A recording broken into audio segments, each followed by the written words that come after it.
Ignition sequence starts. 6, 5, 4, 3, 2, 1, 0. Liftoff. We have a liftoff.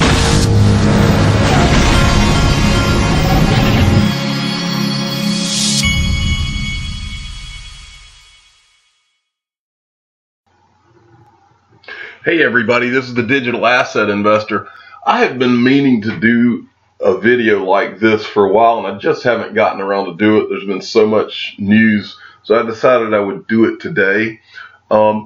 This video is for two people. It's for everybody, but it's for those of you that were not around last December, and it's for those of you that were around last December and who have gone through this bear market with all of us and need a little reminder.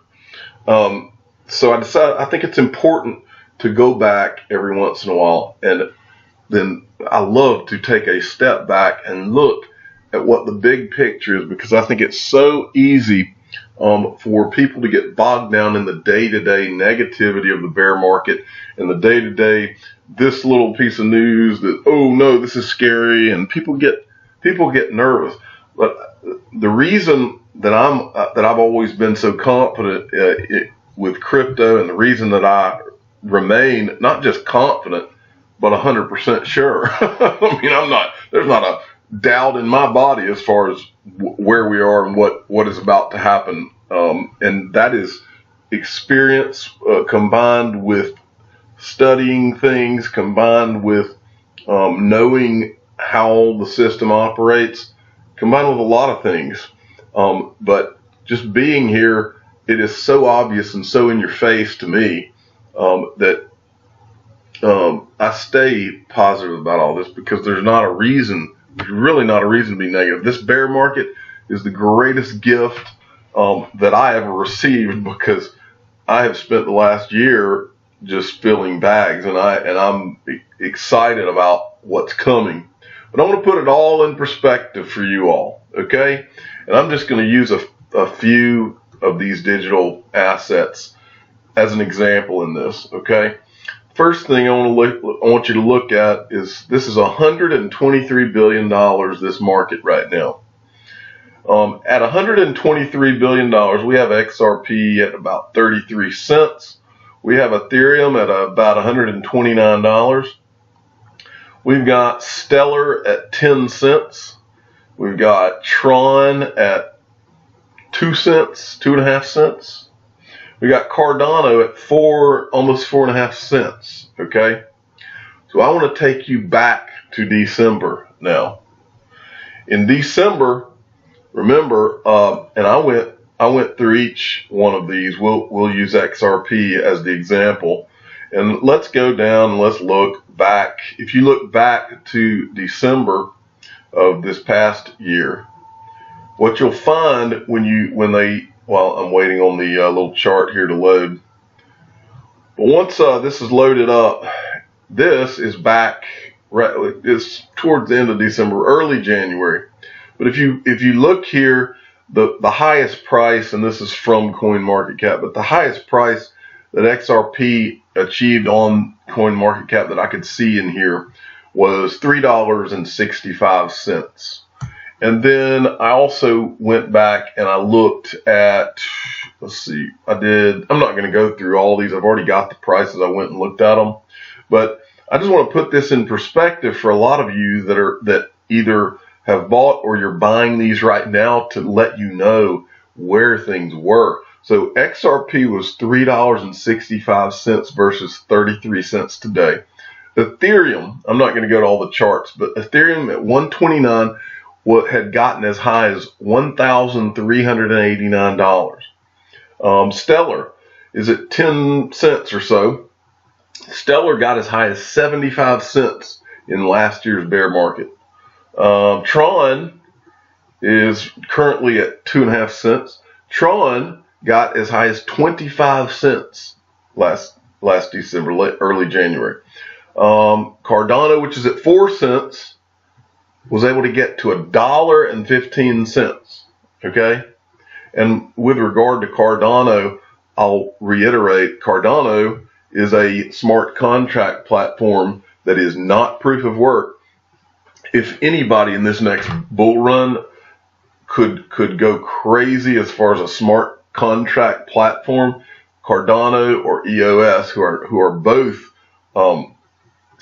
non-mined. They are not mined, not proof of work current digital assets.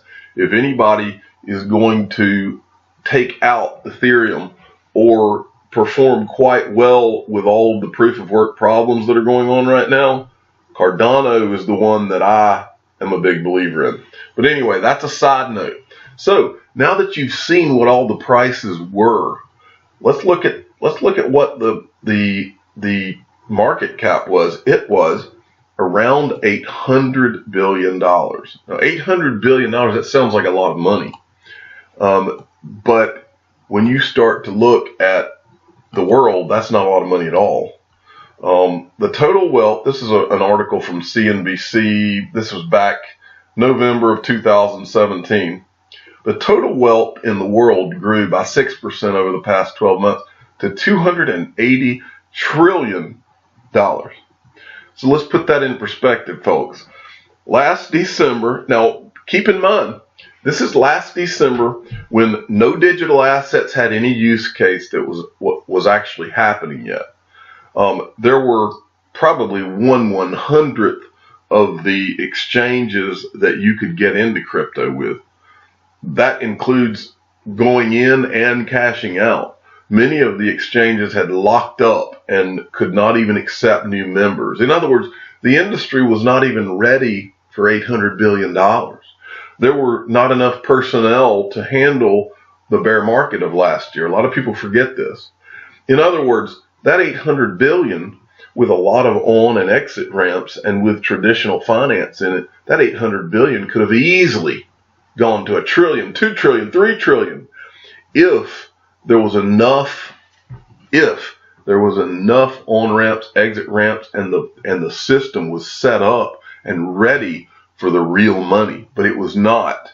It was not set up for the real money, and everybody knows it. And not only that, Wall Street had not gotten in. And I've always said the powers that be were an integral part of tanking that market when it did get as high as $800 billion. But the point is, there's 200, and there's probably more than this, $280 trillion in wealth around the world. And remember, all we're talking about right now is speculation money. We're talking about the speculation money to come into this market. We're not even talking about use cases right now. $280 trillion. Do you know how many times that 800 billion goes into 280 trillion? Well, I did that math. It's 350 times. 350 times. It would be absolutely nothing in the next bull market with Wall Street coming in. Let's just look at who's coming in. Just a brief recap. Bakkt is coming in. This was the one that's owned by the New York Stock Exchange. Fidelity Digital Assets is coming in. We've talked about that. They call it a new asset class. XRP is coming in. And XRP is also Wall Street backed. They're backed by the NASDAQ. They're backed by Fidelity. They're backed by TD Ameritrade. They're backed by the CBOE, the Digital Currency Group, which is probably the most powerful group in blockchain.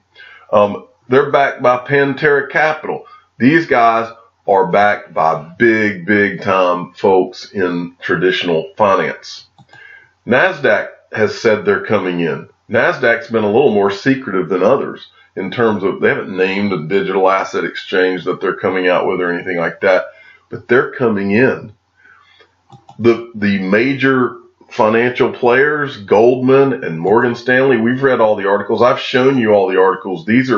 This one from Morgan Stanley these guys went and found some people with Morgan Stanley who they talked to, and these were actually people from Morgan Stanley talking about how all these firms are gearing up. Many of these traditional financial firms, the Goldmans and the Morgans, many of them have been having conversations with Bakkt. We've covered this. They're either going to go through back and let back take on some of the liability of everything, or they're going to do their own thing that they've been doing behind the scenes. We've been talking about all of this. But back to this, let's back up. $123 billion here, folks. We're talking about $280 trillion of the world's wealth. What if just 10% of that came in, okay? I mean, we're talking over $20 trillion, just 10%, over $20 trillion. And if you think that last December, early January was a bonanza, we have seen absolutely nothing. I mean, nothing yet. And this, keep in mind, all of the things that have been happening for the last 2018, I compare it to the railroad tracks being laid across the United States, across the world, when the railroads of the world were being laid. Nothing happened until those railroad lines were laid. But after they were laid, everything happened. The movement of everything, commerce, you name it. And all that we've been seeing for the last year is the tracks being laid for Wall Street. We've been watching the tracks being laid for Wall Street, but not just that in the case of XRP holders. We've been watching the tracks being laid in terms of use case, the largest use case of any digital asset. Everything that I'm talking about here, the $280 trillion I'm talking about, does not include Ripple's use case for XRP in payments and bank settlement. It does not include the use cases that Spring is working on. It doesn't include Omni, Coil. It doesn't include future use cases. Scooter Braun, who is Justin Bieber's manager, he has said that he's working on things behind the scenes for the music industry. There's been articles. There are use cases we can't even imagine that are coming.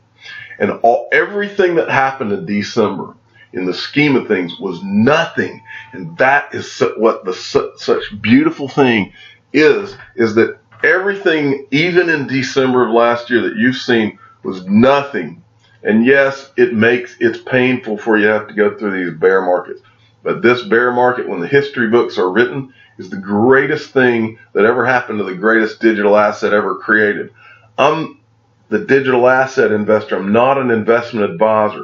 This is for entertainment purposes only. Please subscribe, hit the like button, and tell your friends and family that what happened in December of last year and early January was absolutely nothing in the scheme of things to come. Thank you for listening.